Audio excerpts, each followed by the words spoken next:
Ce n'est pas une arrivée en fanfare dans le port des Sables d'Olonne. Pour Roland Jourdain, ce fut Ponta Delgada aux Açores, lundi 2 février. La victoire de Bilou, avoir réussi à faire naviguer un bateau sans quille. Jourdain a toujours le sourire, mais le marin est désabusé. Tu sais pas qu'est-ce qu'il faut croire dans la vie, qu'est-ce qui est rationnel, irrationnel, qu'est-ce qui est bien, pas bien. Comment faire pour... Enfin bon. À la remontée de l'Atlantique, mentalement j'en ai chié parce que à chaque vague elle te dit est-ce que ça va tenir, est-ce que ça va tenir. Bon, tu fais le rigolo à la vacation ou nana, mais il y a des heures où t'es. Mais enfin ça fait partie du truc. Il y a malgré tout une récompense. Les visages familiers de Nicolas de Castro et Louis Gervos et la chaleur des retrouvailles. T'es là, Bilou, t'es là. Ça navigue bien, mais à un moment, quand t'as plus de toile, parce que ça... là t'es plus maître des événements, quoi. Donc bon, c'est moyennement drôle, quoi. Il n'y a rien, il n'y a pas le sable, il n'y a rien. L'exploit de Bilou est bien là, avoir réussi à faire naviguer un bateau sans quille. C'est clair, le skipper de Veolia a pris la bonne décision, il aurait été insensé de continuer. Et j'ai l'impression que la quille elle s'est cassée, mais elle s'est tordue en fait. Et le morceau est resté accroché à la coque, ce qui m'a permis de ne pas chavirer, quoi. Et après, dans un deuxième temps, quand j'ai pris mon riz et que je voyais que ça, j'ai entendu, je suis allé voir d'ailleurs des craquements à ras de la coque et du clang, clang, clang, et c'est le morceau qui s'en allait, quoi. Roland Jourdain était en passe de faire mieux qu'en 2001. C'est finalement une nouvelle désillusion après l'abandon en 2004. Un troisième Vendée Globe au goût amer pour Bilou, si proche de toucher au but. Au large des Açores, Armel Lecléache file à plus de 15 nœuds. Le bisu de la course est en train d'écrire une toute autre histoire. 345 000 parcourus ces dernières 24 heures, encore 1000 milles et le cœur d'Armel pourra chavirer. À un peu plus de 2000 milles de l'arrivée, Sam Davis qui a repris 65 000 à Marc Guillemot. Le skipper de Safran est virtuellement troisième de ce Vendée Globe.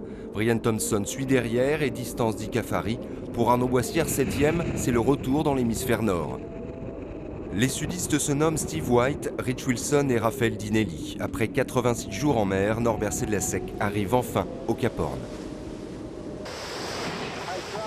J'ai passé le Cap Horn à 5000 de la côte. Comme ça, j'ai pu faire un petit film et prendre des photos pour me rappeler de ce fabuleux moment. Des souvenirs du Horn, Dinelli en a plein la tête. La nouveauté pour Raphaël, une assistance médicale organisée au Malouine. Le skipper de Fondation Océan Vital ne peut s'hydrater normalement en raison d'un problème de désalinisateur.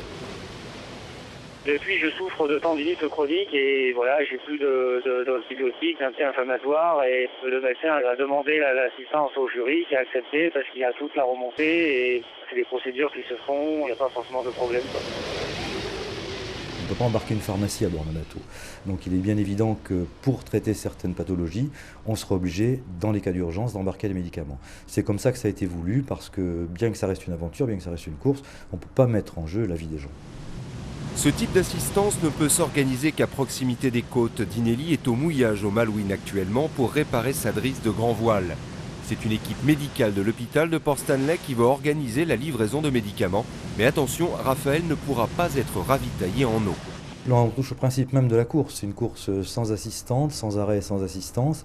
Et donc, dès lors qu'un concurrent ne peut plus, par ses propres moyens, continuer la course, il est obligé d'abandonner. De l'aspirine pour Armel Lecléache, le skipper de Britair a vécu une nuit d'enfer en approche du golfe de Gascogne. Ça tapait dur dans des rafales à 60 nœuds. Ça a été, je pense, les pires conditions que j'ai eues depuis le début de ce Vendée Globe. Voilà, donc ça au moins c'est fait. Le principal, c'est que le bateau est en forme et le skipper un peu fatigué, mais ça va aussi. Ça se mérite, elle arrive au top de je crois. La tempête a ralenti la progression d'Armel. Le skipper de Britair est dorénavant attendu au sable entre vendredi à 10h du matin et samedi à 16h. La régate, c'est ce qui tient éveillé Marc Guillemot depuis le Pacifique. Même s'il ne peut mettre toute la toile, Marco est toujours en lutte avec Roxy. Ça le motive. Par contre, son combat à distance avec Armel Lecléache tourne à l'avantage du skipper de Britair. Je pense que ça va être effectivement, il ne va pas manquer grand-chose, mais je pense avec toute objectivité et puis peut-être un petit peu de tristesse et d'amertume aussi qu'il gardera sa seconde place et moi je prendrai la suivante si j'ai pas de soucis jusqu'à l'arrivée. Si vous permettez, je me lance des fleurs. C'est un demi-tour du monde avec une voilure réduite et puis d'arriver si proche second, c'est quelque part une grande satisfaction. Avec son matelas de 80 heures de bonification, Guillemot pouvait encore espérer une deuxième place. La troisième, elle, semble acquise. Du coup, Sam Davis a fini par se lasser de sa régate virtuelle avec Marco. Je me suis dit que depuis le début, je navigue ma course à moi et je regarde pas trop les autres. Surtout lui, parce qu'il est déjà 50 ans de plus, c'est pas la peine de jouer pour ça.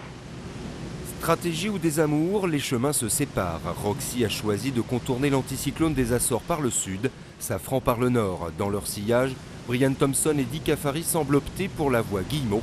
Des alizés agités pour Cali, mais ciel azuré d'ici les Canaries. Je suis dans les alizés là, donc il a fallu que j'aduise un petit peu la toile. Donc j'ai pris un riz en pleine nuit. Et ça fait longtemps que ça m'était pas arrivé. Donc tu vas sur le pont, tu descends du bateau, tu es sur le quadrille, tu fais tomber un peu en vol, tu prends une vague. Et puis c'est pas non plus très désagréable parce qu'il fait relativement chaud. Là, j'ai mis quelques heures à trouver la bonne allure et là ça va. Des nouvelles de Dinelli, opération médicament réussie au Malouine, mais réparation de drisse avortée en raison de mauvaises conditions météo. Raphaël n'a pu maintenir son mouillage, épuisé et déçu. Le skipper de Fondation Océan Vital a repris sa route, mais il pourra au moins se soigner. Arrivé deuxième derrière Michel Desjoyaux, ça se mérite. Britter pris dans les turbulences, les derniers milles sont difficiles pour Armel Lecléache, en bagarre contre les éléments. La casquette du bateau s'est arrachée dans une grosse vague énorme en fin de journée. Là, j'ai aussi un problème avec mon chariot de tir de grand voile qui est sorti du rail en fait. Donc du coup, il faudra que j'essaye d'affaler ma grand voile. Je peux finir comme ça, mais sur 3 riz seul avec le chariot qui pendouille un peu. C'est des conditions difficiles. Là. Ça a un peu usé le matériel et bon après 90 jours de mer, c'est normal. Il faut attendre un peu, avoir des départs pour finir quoi. Britter est à 150 000 des côtes. Armel pense arriver au Sable d'Olonne samedi vers 11h du matin. L'exploit n'est plus très loin.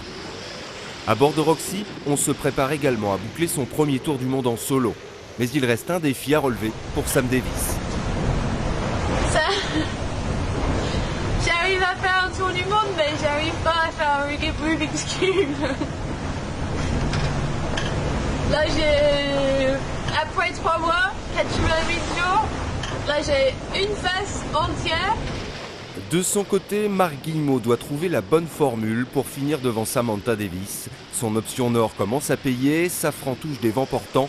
Les 200 000 d'avance de Roxy devraient fondre d'ici 2-3 jours.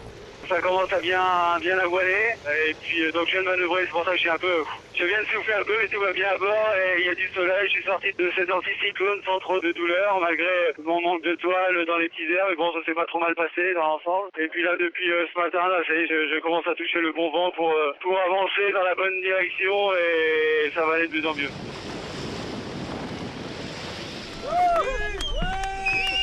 Boucler un tour du monde en solitaire, c'est un vrai travail d'équipe.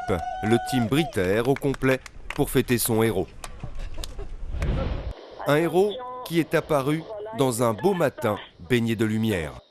Il n'avait jamais passé plus de 20 jours en mer, il n'avait jamais vu le Grand Sud. Armel Lecléache, 31 ans, boucle son premier tour du monde en 89 jours, 9 heures, 39 minutes et 35 secondes. C'était vraiment à la fois une grande aventure, c'était long, ça a été mais court, c'est passé vite, il y a des moments durs, enfin, il y a eu toutes les émotions et le sauvetage de Jean Le Cam, le passage du Cap Horn, enfin bah, c'est des moments qui vont rester gravés à jamais dans ma vie, mais c'est ça que j'étais venu chercher aussi. Vainqueur du Figaro en 2003, 4e de la dernière route du Rhum, Armel Lecléache entre de plein pied dans la cour des Grands du Large en prenant la 2e place du Vendée Globe 2009. Nouveau dauphin de Desjoyaux, cela vaut bien les félicitations du patron. Des milliers de personnes sont là pour acclamer le héros. Neptune a même envoyé un représentant. Et puis il y a le plus important, les retrouvailles avec Louise sa fille et Aurélie sa femme. Sur les pontons, c'est un autre patron qui entend bien féliciter ce glorieux du Tour du Monde.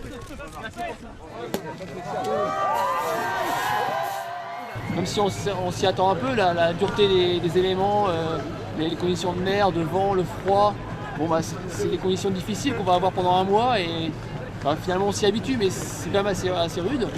Et puis voilà, il faut tenir le rythme pendant 3 mois, c'est ça qui est pas facile. Donc voilà, moi j'ai appris énormément de choses.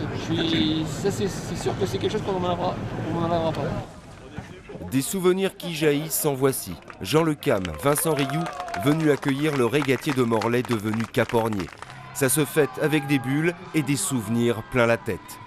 Après, c'est la liesse. Sous bonne escorte, le divin enfant des mers, devenu grand, est emmené vers l'hôtel où il sera, comme il se doit, célébré. Applaudissements pour Armel Lecléache.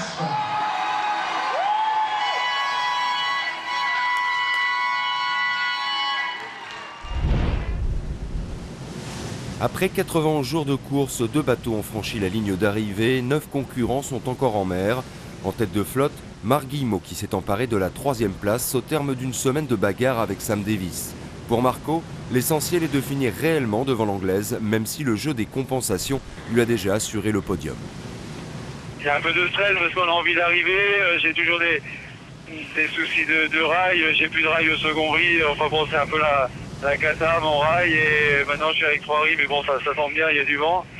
Mais il est vraiment temps d'arriver, et pour arriver il faut tenir et il faut être prudent. À bord de Roxy, pas de place pour la déprime. Même si le vent a manqué ces derniers jours, Sam garde le moral et se fixe elle aussi un objectif, battre le record féminin de l'épreuve détenu par Hélène MacArthur. Alors, ouais, je suis suspect, enfin je fais du portant et j'ai eu ma super beau spi sur Roxy avec la belle fille dessus. Enfin aussi on va vite, c'était un peu dur les dernières 24 heures mais là je profite d'une super belle journée. C'est peut-être ma dernière journée sous spi sur Vendée Globe, alors c'est génial. Pour décrocher la timbale, Sam doit arriver au sable avant mercredi 17h. Ce n'est pas joué, d'autant que Roxy est un peu désorienté, sans girouette ni anémomètre. Sam est à 100 000 derrière Guillemot et il reste 1000 milles à parcourir pour le skipper de Safran qui a fait la bonne opération de la semaine. Contourner l'anticyclone des Açores par l'ouest était la bonne option.